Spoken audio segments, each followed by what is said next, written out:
Mari kita berdoa. Bapa di sorga, kami bersyukur untuk anugerah dan kebaikan-Mu. Hari ini kami bersama-sama bisa beribadah kepada-Mu.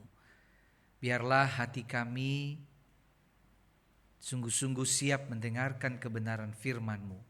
Roh Kudus-Mu menolong kami supaya kami bisa fokus, sehingga kami bisa mengerti dan kami bisa melakukannya dalam hidup kami. Engkau urapi hamba-Mu yang penuh dengan kekurangan, keterbatasan ini Tuhan. Pakai apa yang sudah dipersiapkan untuk bisa disampaikan kepada umat-Mu. Di dalam nama Tuhan Yesus kami berdoa dan bersyukur. Amin. Shalom Bapak Ibu Saudara-saudari. Bersyukur kepada Tuhan, hari ini kita bersama-sama bisa beribadah. Dan hari ini kita akan melanjutkan topik khotbah tentang karakter seorang murid dengan tema hari ini, sama seperti dia yang bertahan dalam derita. Saudara, mari kita buka Alkitab kita dari 1 Petrus pasalnya yang kedua, ayat yang ke-18 hingga ayat yang ke-25. Mari kita menyimak di dalam Alkitab kita Bapak Ibu Saudara-saudari, dan saya akan membacakannya untuk kita sekalian. 1 Petrus pasal 2 ayat 18 hingga ayat yang ke-25. Demikian firman Tuhan. Hai kamu hamba-hamba, tunduklah dengan penuh ketakutan kepada Tuanmu, bukan saja kepada yang baik dan peramah, tetapi juga kepada yang bengis. Sebab adalah anugerah jika seseorang karena sadar akan kehendak Allah menanggung penderitaan secara tidak adil. Sebab dapatkah disebut pujian jika kamu sabar menderita pukulan karena kamu berbuat dosa? Tetapi jika kamu berbuat baik dan karena itu kamu sabar menderita, hal itu adalah anugerah di hadapan Allah. Sebab untuk itulah kamu dipanggil, karena Kristus pun telah menderita untuk kamu dan telah meninggalkan teladan bagimu, supaya kamu mengikuti jejaknya. Ia tidak berbuat dosa dan tipu daya tidak ada dalam mulutnya. Ketika ia dicaci maki, ia tidak membalas dengan mencaci maki. Ketika ia menderita, ia tidak mengancam, tetapi ia menyerahkan dirinya kepada Dia yang menghakimi dengan adil. Ia sendiri telah memikul dosa kita di dalam tubuhnya di kayu salib, supaya kita yang telah mati terhadap dosa hidup untuk kebenaran. Oleh karena bilur-bilurnya kamu telah disembuhkan. Sebab dahulu kamu sesat seperti domba, tetapi sekarang kamu telah kembali kepada gembala dan pemelihara jiwamu. Demikian jauh pembacaan firman Tuhan untuk kita sekalian. Saudara-saudara, manusia lebih suka kenyamanan dibanding penderitaan. Manusia lebih suka hidup tanpa masalah daripada hidup di dalam derita. Betul Bapak Ibu? Itu realitasnya, kita lebih menyukai kenyamanan dibanding penderitaan. Tetapi saudara, realitasnya penderitaan itu sesuatu yang tidak bisa kita hindari. Kadang-kadang datang tanpa kita undang-undang. Saudara-saudara, penderitaan, masalah, pergumulan hidup, krisis adalah bagian dari kehidupan manusia. Semasih kita hidup dalam dunia ini, itu adalah menjadi teman kita sehari-hari. Saudara-saudara, setidaknya ada 5 penyebab penderitaan, saudara. Pertama, sebagai hukuman Tuhan atas dosa manusia. Sehingga kalau kita menderita itu adalah konsekuensi dari dosa. Di dalam dunia yang penuh berdosa ini, konsekuensinya adalah penderitaan. Dan yang kedua saudara, kelalaian atau kesalahan diri sendiri. Kita menderita karena kita sendiri yang lalai dan kita yang berbuat salah. Misalnya ada orang yang karena pergaulan bebas, pakai narkoba, akhirnya menderita karena itu. Ada juga orang saudara menderita karena kelalaian atau kesalahan orang lain. Jadi kita tidak mengambil andil, tapi orang lain menyakiti, melukai kita atau menyebabkan kita kecelakaan. Dan akhirnya kita menderita. Yang keempat, saudara, secara alamiah penderitaan itu bisa jadi bencana alam atau sakit penyakit yang kita tidak tahu dari mana asalnya, tapi kita mengalaminya. Itu juga penderitaan. Dan yang kelima, saudara, sebagai konsekuensi hidup benar.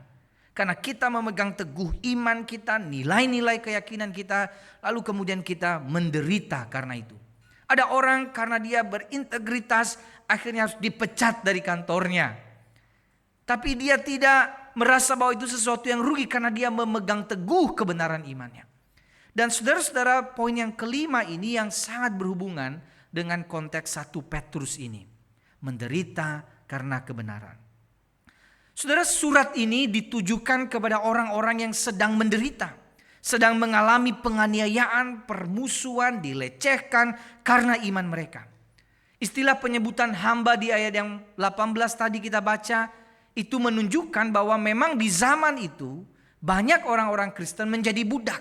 Dan kalau menjadi budak, saudara, dia tidak punya kebebasan terhadap dirinya sendiri. Saudara-saudara, apa yang membedakan budak dengan binatang? Katanya yang membedakan kalau budak itu punya suara. Cuman itu doang. Jadi saking tidak punya kebebasan terhadap dirinya sendiri. Dan banyak orang-orang Kristen menjadi budak pada saat itu. Dan dalam konteks ini, saudara, ketika orang-orang Kristen di dalam perbudakan ditindas, Petrus melalui Silwanus memberikan surat penghiburan, meneguhkan mereka. Kalau engkau menderita karena imanmu demi kebenaran, itu membawa kemuliaan. Saudara-saudara, penderitaan orang Kristen mula-mula itu tidak gampang. Ada satu sejarawan Romawi, Tacitus, dia menuliskan seperti ini, saudara. Orang-orang Kristen di abad mula-mula itu, saudara-saudara, sangat dibenci dan cara untuk menyiksanya begitu mengerikan. Kulit-kulit binatang itu sudah ditutupi ke badan mereka. Lalu mereka digigit, dicabik-cabik oleh anjing-anjing. Atau kemudian mereka ditaruh di pancang kayu salib. Lalu kemudian mereka dibakar. Dan kemudian itu apa? Supaya menjadi sumber penerangan di waktu itu. Saking saudara-saudara penderitaan karena iman itu tidak mudah dijalani. Mungkin saat ini kita tidak mengalami hal seperti itu. Kita bebas untuk beribadah. Tetapi saudara, penderitaan itu realitas yang tidak bisa ditawar. Pasti akan kita hadapi ketika kita menjalani hidup di dunia ini. Tapi jujur kita harus berkata, mudah bagi kita menghibur orang lain yang menderita. Tapi ketika penderitaan itu kita alami, disitulah kita diuji, saudara-saudara. Tidak mudah bagi kita. Ketika kita sendiri mengalami apa arti kehilangan orang yang kita cintai. Betapa sakit dan menderitanya hati kita. Ketika kita kehilangan pekerjaan kita. Ketika kita mengalami kebangkrutan dalam usaha kita. Oh saudara, itu tidak gampang. Ketika kita harus kehilangan sebagian besar penghasilan kita. Itu tidak mudah untuk dijalani. Ketika seseorang yang dahulunya kuat, tapi saat ini harus mengalami sakit penyakit, dia kehilangan kekuatannya, dia tidak sehat. Itu tidak gampang menjalaninya. Ketika kita mengalami penderitaan, tidak mudah. Apalagi kalau penderitaan itu disebabkan oleh orang lain. Kita difitnah, dikhianati, akhirnya kita mengalami penderitaan. Saudara-saudara, itu sesuatu yang tidak mudah untuk dilalui. Lalu bagaimana cara orang Kristen menyikapi penderitaan, Bapak Ibu? Sudah, hal yang pertama yang mesti kita sadar bahwa penderitaan bukan disangkali, bukan pula disesali. Ada banyak orang menyangkali masalah hidupnya. Banyak orang mengatakan, enggak kok, enggak ada masalah. Enggak ada apa-apa. Padahal kita tahu, kita sadar dia sedang ada dalam penderitaan, pergumulan, tapi dia tidak mengakuinya, saudara-saudara. Menyangkali penderitaan. Bayangkan ada orang datang ke rumah sakit, saudara. Sakit sih, tapi waktu dokter tanya, apa kendalanya ibu? Enggak apa-apa kok. Ibu ada rasa sakit? Enggak ada apa-apa. Terus ngapain kesini begitu? Kita harus terbuka dulu terhadap diri kita dan berkata, ya saya sakit di bagian ini, saya menceritakan gejala-gejala saya supaya saya dapat ditangani dengan baik. Dan itu yang diperlukan saudara-saudara ketika pertama-tama kita mengalami penderitaan. Bukan disangkali, dikatakan enggak apa-apa. Kita mesti datang mengakui, Tuhan aku bergumul, aku menderita. Kita ceritakan itu kepada Tuhan. Aku mengalami kesusahan ini. Sudah ada banyak orang ketika menghadapi penderitaan bukan hanya menyangkali tapi menyesali, saudara. Ketika mengalami persoalan hidup lalu kemudian, aduh kenapa saya dulu kayak gini. Akhirnya hidup dalam penyesalan terus menerus. Menyalahkan diri sendiri, menyalahkan orang lain, menyalahkan keadaan. Bahkan tak jarang kita menyalahkan Tuhan. Akhirnya saudara, karena penderitaan itu kita tidak pernah bisa menikmati, mengalami Allah di sana karena kita hidup dalam penyangkalan, menyangkali dan menyesalinya terus menerus. Maka apa yang perlu saudara-saudara? Penderitaan yang kita alami diakui bukan disangkali, dihadapi bukan disesali. Kalau Tuhan izinkan kita menghadapi penderitaan dan pergumulan tertentu, Tuhan ingin kita jangan lari, saudara. Hadapi. Jangan sangkali, jangan sesali. Percaya di dalam Tuhan ada kekuatan engkau untuk menghadapi pergumulan persoalan itu. Itu yang Tuhan inginkan. Saudara-saudara, WHO merilis satu data yang mengejutkan ini, saudara. Sebanyak 700.000 sekian orang di dunia meninggal karena bunuh diri setiap tahunnya. Dan di Indonesia ada sekitar 6.500 sekian kasus bunuh diri. Ya, ini tahun 2021. Betapa banyak orang yang bergumul di dalam area ini. Ketika merasa tidak ada jalan lagi, semua buntu, maka satu-satunya cara yang dipilih adalah lari dari persoalan ini. Saudara-saudara, betapa banyak orang menderita saat ini. Ini sebenarnya gambaran betapa orang banyak yang bergumul dengan hidupnya. Dan banyak orang yang mungkin sudah kehilangan harapan sampai gak ada harapan lagi. Sampai harus melakukan tindakan seperti ini. Memang tidak mudah menghadapi masalah yang datang bertubi-tubi sampai banyak orang yang mengakhiri hidupnya. Tetapi saudara, saya ingin katakan kepada kita, di dalam Tuhan masih ada harapan, masih ada kekuatan. Sehingga satu-satunya cara adalah kita datang kepada Tuhan. Yesus mati supaya kita hidup. Masa udah dikasih hidup, kita maunya mati, saudara? Tuhan kasih kehidupan, Tuhan mau mati berkorban buat kita supaya kita ini yang mati bisa hidup. Lalu kalau saya dikasih hidup, hidup ini untuk Tuhan. Saudara-saudara, lalu bagaimana caranya kita menghadapi penderitaan? Saudara-saudara, mari kita belajar dari Yesus, saudara. Saat ia menghadapi penderitaan. 1 Petrus 2 ayat 21 kita baca sama-sama bagian ini. 1, 2, 3. Sebab untuk itulah kamu dipanggil, karena Kristus pun telah menderita untuk kamu dan telah meninggalkan teladan bagimu supaya kamu mengikuti jejaknya. Saudara-saudara, istilah dipanggil ya dari kata kaleo ya, di sini ekletete. Ini sama dengan waktu begini. Tuhan panggil kita untuk hidup kudus. Nah, di saat yang sama saat ini Tuhan panggil saya untuk hidup menderita dalam kebenaran. Kalau dipanggil untuk hidup kudus, antara hidup kudus dan hidup menderita, saudara lebih pilih mana? Hidup kudus. Lebih gampang untuk hidup kudus. Kalau dipanggil untuk hidup di dalam keselamatan, dipanggil dari lumpur dosa masuk ke dalam kehidupan kekal, kita mau ikut. Tapi kalau dikatakan sini, menderita demi kebenaran. Tidak gampang. Tapi itu panggilan orang Kristen, saudara-saudara. Itu panggilan orang Kristen hidup menderita demi Injil Kristus. Lalu yang kedua, saudara, istilah teladan atau dari kata hupogramos itu, ya, asal katanya hupo dan grafo yang artinya sudah tulisan yang akan disalin, pola, sketsa atau contohnya.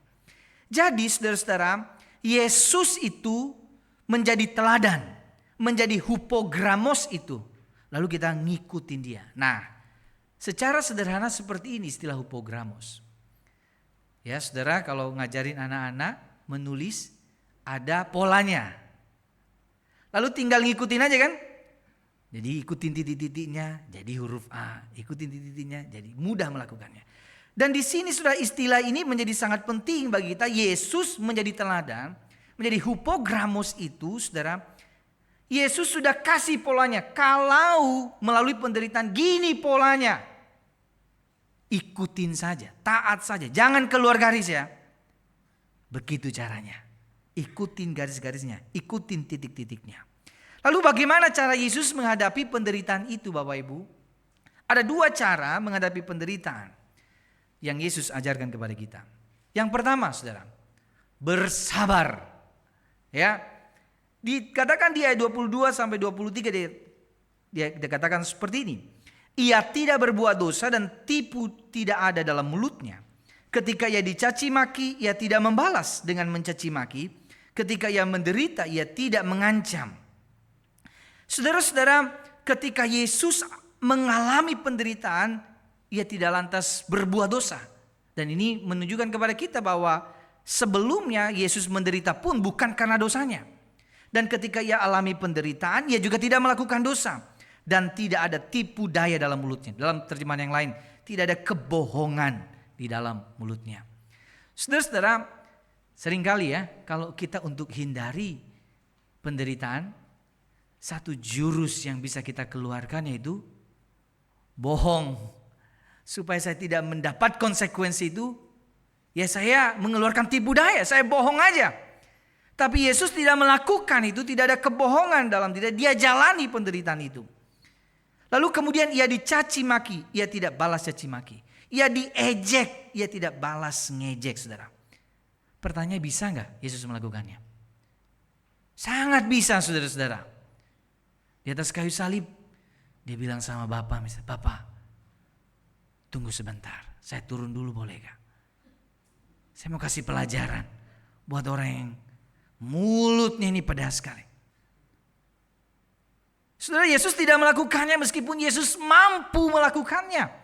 Tapi dia tidak melakukannya. Dia tidak membalas cacian makian itu. Dan yang dikatakannya lagi, tidak mengancam. Pernah gak Bapak Ibu lihat anak kecil berantem begitu? Lagi berantem ya. Terus anaknya bilang gini, gua bilang sama bapak gua lu ya, gua kasih tahu sama bapak gua, awas kamu lewat depan rumah. Tapi dia sambil lari terbirit-birit. Keluar ancaman dari mulutnya padahal dia sendiri tidak bisa melakukan membalas itu. Dan kadang-kadang kita gitu ya. Karena kita tidak bisa melakukan sesuatu, mulut kita nyerocos terus begitu saudara. Kita ingin mengeluarkan kata-kata yang mengancam dan sebagainya. Tetapi Yesus tidak melakukannya. Yesus tidak melakukannya. Bahkan kata-kata yang keluar dari mulut Yesus bukan kata-kata kutukan, ancaman, hinaan. Tapi berkat.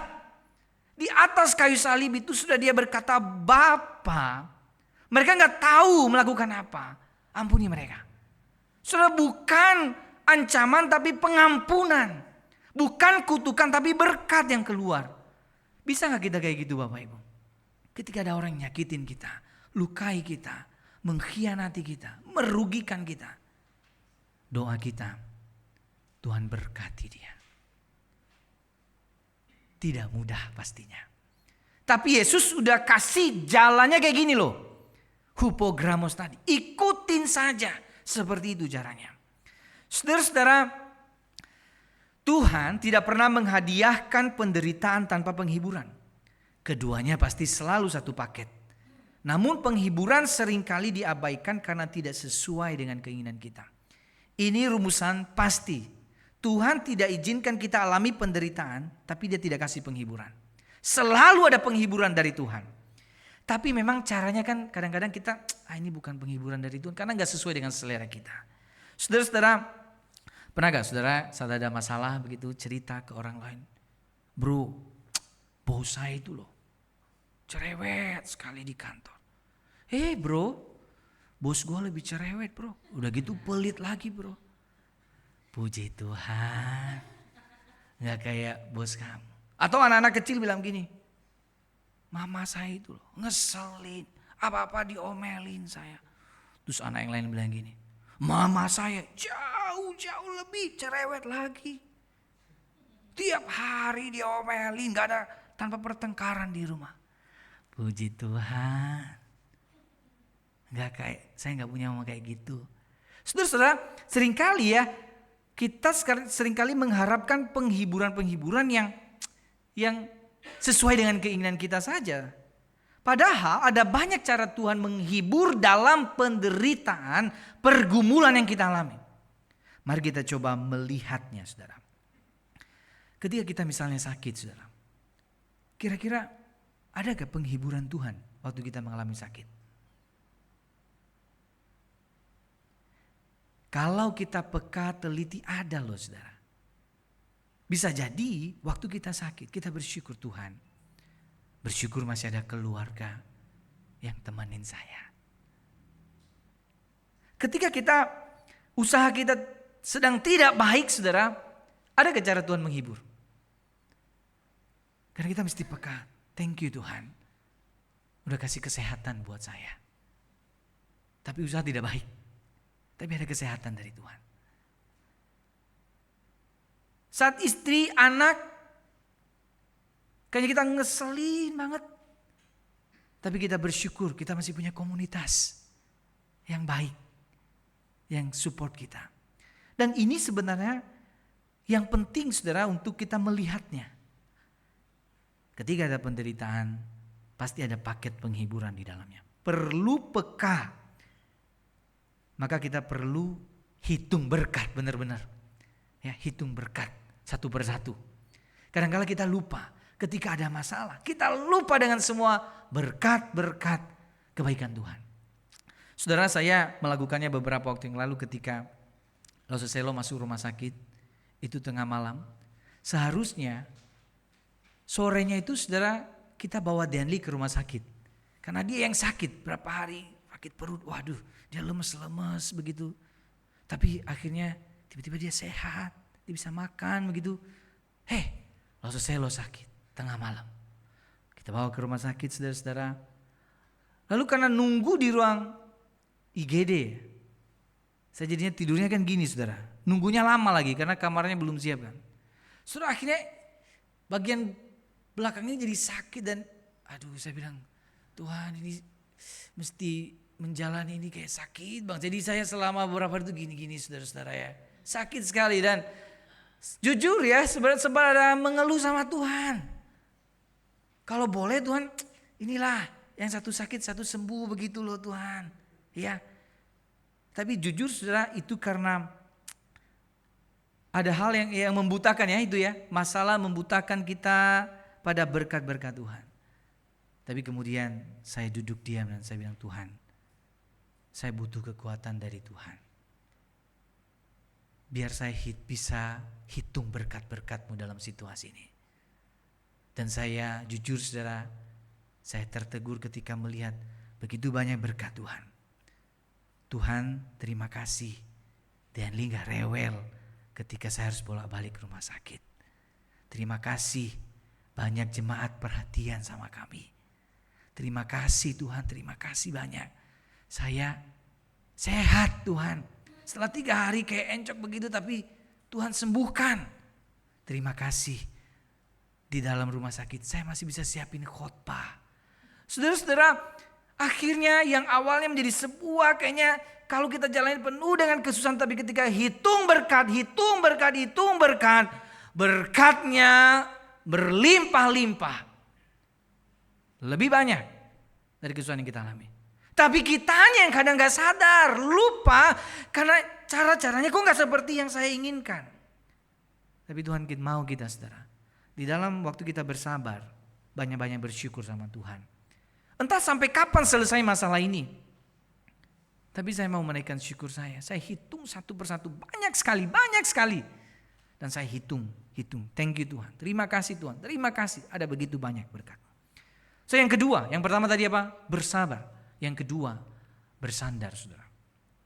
Di ayat 20-23 dikatakan, tetapi ia menyerahkannya kepada Dia yang menghakimi dengan adil. Yesus melakukannya. Yesus tidak balas, Yesus tidak caci maki, Yesus tidak ejek. Tapi Dia serahkan kepada hakim yang adil, yaitu Bapaknya. Dia tahu bahwa Dia sedang melakukan misi dan tugas Allah. Apapun yang dilakukan oleh orang lain Dia tidak peduli. Dia serahkan kepada hakim yang adil. Saudara, sampai kapan kita bisa bersabar saudara? Saya rasa ini ujian kita. Susah untuk bersabar. Dengan kekuatan diri kita sendiri. Sama sekali kita ini gak bisa bersabar. Maka perlu ini, bersandar sama Tuhan. Benar-benar bersandar sama Tuhan. Kita menyerahkan hidup kita sepenuhnya pada Tuhan. Dan itu yang Yesus lakukan. Ia taat sampai mati, menempuh derita.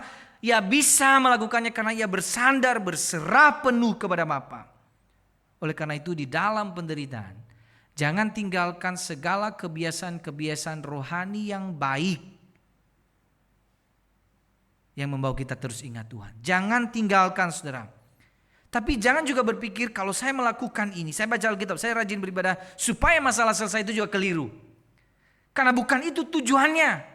Tuhan ingin bentuk hati kita. Saya rajin baca Alkitab, saya rajin berdoa, saya rajin ke gereja, saya rajin persekutuan. Tujuannya bukan supaya masalah ini selesai, bukan itu. Tapi saya pengen tahu Tuhan mau apa dalam persoalan ini. Saya pengen ngerti lagi Tuhan, apa yang Tuhan rindukan dalam hidup saya. Dan itu sebenarnya tujuan kita melakukannya. Jadi kita enggak kecewa saudara ya. Di ayat 25 dikatakan, oleh bilur-bilurnya kamu telah sembuh. Sembuh apa? Sembuh secara spiritual. Dulu berdosa, sekarang orang berdosa diselamatkan dan dibebaskan dari hukuman dosa. Sebab dahulu kamu sesat seperti domba, tetapi sekarang kamu telah kembali kepada gembala dan pemelihara jiwamu. Ini penting, kita bersandar, berserah penuh kepada Allah, kepada gembala pemelihara jiwa kita. Karena kita ini domba seperti domba yang sesat, tidak tahu arah, maka kita perlu bergantung mendengar suara sang gembala kita. Saudara-saudara, saya tidak tahu ya apa yang terjadi pada akhirnya kalau mama saya mengikuti saran orang-orang di sekitarnya untuk ceraikan papa saya. Dan saya sendiri salah satu orang yang mengusulkannya. Saudara, di satu persekutuan waktu itu mama saya nanya, ini bagaimana ya Pak Pendeta? Ada banyak orang yang mengusulkan kepada saya karena tingkah suami saya begini-begini. Saya diusulkan untuk menceraikannya. Dan saya ingat sekali, pendeta itu menjawab begini, Ibu, jangan dibalas. Mengalah untuk kemenangan yang lebih besar. Apa maksudnya? Mengalah untuk kemenangan yang lebih besar. Dulu saya gak paham apa maksudnya saudara. Karena ketika beliau mencoba sabar, ia bertahan. Sebenarnya dia sedang meneladankan apa yang Yesus lakukan itu kepada kami anak-anaknya. Sehingga saudara-saudara, ketika dia tetap sabar, bertahan dalam derita itu, saya sendiri bisa tahu saudara, dia gak usah cerita banyak tentang Yesus, tapi saya lihat. Dia gak usah cerita sama orang lain, tapi orang lain bisa lihat. Nah itulah di ayat 24 dikatakan, ia memikul dosa kita di dalam tubuhnya supaya kita yang telah mati terhadap dosa hidup untuk kebenaran. Oleh bilur-bilurnya kamu telah sembuh. Yesus melakukannya. Yesus menanggung derita itu untuk kemenangan yang lebih besar. Orang-orang yang berdosa ini tidak lagi hidup dalam dosa, tetapi hidup dalam kebenaran. Maka ini prinsip penting bagi kita. Mengalah untuk kemenangan yang lebih besar. Karena kita pengen orang-orang itu bisa kenal Tuhan. Kita mau mereka dimenangkan dalam Tuhan. Saudara-saudara, kalau hari ini ada suami, istri, banyak kepahitan sama pasangannya, saudara. Hal yang sama saya bilang, sabar saudara, mengalah untuk kemenangan yang lebih besar. Tuhan tahu rintihan, tangisan, kesedihan itu. Tapi mengalah untuk kemenangan yang lebih besar. Supaya Kristus dimuliakan di dalam keluargamu. Saudara, ada satu istilah ini saudara ya. Kalau Allah ada di dalam penderitaanmu, di mana Allah di dalam penderitaanmu? Kita bisa baca kata-kata ini dalam dua perspektif, bukan? Kita bisa baca God is nowhere. Atau kita bisa baca God is now here. Ada waktu kita mengalami penderitaan, kita bisa bilang Allah tidak ada di mana-mana, tidak ada dimanapun. Tapi kita punya perspektif tentang penderitaan Kristus tadi, kita mengikuti teladannya, kita bisa berkata God is now here. Allah ada di sini saat ini. Dan ini bisa dilakukan saudara ketika kita terus-menerus mengikuti Kristus. Saudara ingat, penderitaan adalah anugerah katanya tadi, anugerah Allah. Dikatakan di ayat 19-20, sebab adalah anugerah jika seseorang karena sadar akan kehendak Allah menanggung penderitaan secara tidak adil. Jika kamu berbuat baik dan karena itu kamu sabar, hal itu adalah anugerah di hadapan Allah. Kenapa anugerah? Karena di dalam penderitaan kesusahan itu aku makin kenal siapa Tuhanku. Inilah yang dikatakan Ayub saudara. Ketika di dalam penderitaan, tapi akhirnya di puncak itu dia bisa bilang, kita baca sama-sama, 1, 2, 3. Hanya dari kata orang saja aku mendengar tentang engkau, tapi sekarang mataku sendiri memandang engkau. Wow. Saudara-saudara, orang banyak bicara tentang Tuhan, tapi di dalam penderitaan aku ngerti betul. Aku alami betul siapa Allahku itu. Dan itu anugerah besar. Penderitaan diizinkan supaya kita makin kenal Tuhan. Saudara, saya kasih kesimpulan sampai di sini, baca sama-sama pelan-pelan. 1, 2, 3. Saat mengalami penderitaan, kita perlu mengakui bukan menyangkali, menghadapi bukan menyesali. Percayalah ada kekuatan bagi mereka yang bersabar dan bersandar kepada Tuhan. Saudara-saudara, bukan menyangkali, bukan menyesali, tapi bersabar dan bersandar kepada Tuhan. Terakhir Bapak Ibu Saudara-saudari, ada yang tahu ini Bapak Ibu? Sulam streaming, ada yang bisa di sini? Bisa ya Bu ya? Nah ini Bu, saya nggak bisa Bu ya, saya nggak bisa lakukan Bu ya. Tapi saudara, kakak saya itu hobi ya, sulam streaming atau kristik ini saudara. Jadi waktu kecil saudara dia sering sekali melakukannya. Dan dia bikin dia garis-garis, dia bikin pola-pola begitu saudara-saudara. Lalu kemudian dia jahit, dia sulam. Dan ada satu kalau kita balik tuh scan streaming kan kadang-kadang benang-benangnya di belakang tuh acak-acakan, ini bentuknya apa gitu. Kalau belum jadi ini jadi apa nanti ya saudara ya. Tapi kemudian setelah selesai acak-acak, ketika dibalik, kok keren ya. Nah itu saudara-saudara, kain streaming ini seperti hupogramos tadi saudara. Waktu diikutin pola-polanya, kita terus jalan pada jalan Tuhan. Meski belum tahu ujungnya seperti apa bunganya ini. Tapi ikutin saja. Percaya di baliknya akan ada karya yang indah. Kalau awalnya acak-acakan ini jadi apa nanti ya? Tapi ketika dibalik saudara-saudara, akan menjadi karya yang begitu indah. Di akhir baru tahu karyanya indah.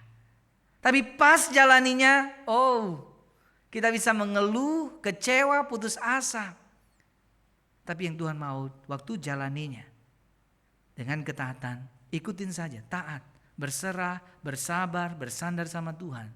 Dan percaya ujungnya adalah karya yang indah. Saudara-saudara, Ada satu lagu ini bilang begini saudara ya. Pelangi kasihnya. Apa yang kau alami kini mungkin tak dapat engkau mengerti.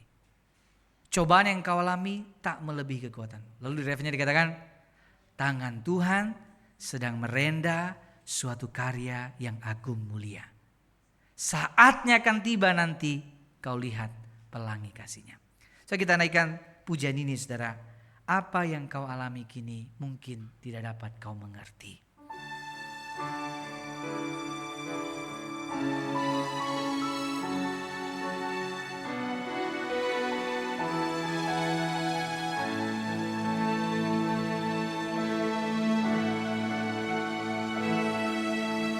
Apa yang kau alami kini mungkin tak dapat engkau mengerti. Cobaan yang engkau alami tak melebihi kekuatan. Tangan Tuhan sedang merendah. Tangan Tuhan sedang merendah suatu karya yang agung mulia. Saatnya kan tiba nanti kau lihat pelangi kasihnya. Tangan Tuhan sedang merendah. Tangan Tuhan sedang merendah suatu karya yang agung mulia. Saatnya kan tiba nanti kau lihat pelangi kasihnya.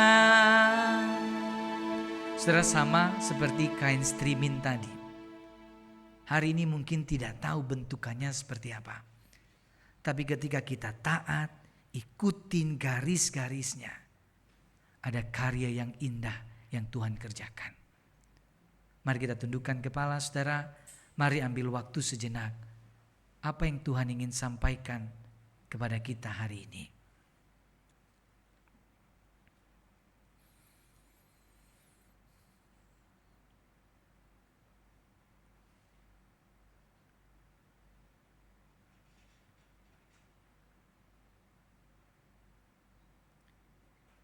Bapa di sorga, Engkau tahu kesusahan, Engkau tahu penderitaan masing-masing umat-Mu di tempat ini. Engkau mendengar rintihan, kesakitan, penderitaan, tangisan mereka. Dan biarlah sungguh-sungguh firman-Mu meneguhkan, menguatkan kami, agar kami bisa melihat tangan Tuhan sedang merendah kehidupan kami. Hari ini kami masih bingung. Kami masih tidak mengerti mengapa Tuhan izinkan penderitaan, kesusahan, kesulitan itu kami alami. Tapi biarkan kami makin mengerti ketika kami taat, ketika kami ikuti firman-Mu, ketika kami patuh dan tunduk padamu. Kami yakin, kami percaya ada rencana yang indah, ada karya yang agung yang indah yang akan kami lihat, kami alami. Terima kasih Tuhan, hamba-Mu telah selesai berbicara, Roh Kudus-Mu yang menolong umat-Mu menghidupi dan melakukannya. Dalam nama Tuhan Yesus Kristus kami berdoa dan bersyukur. Amin.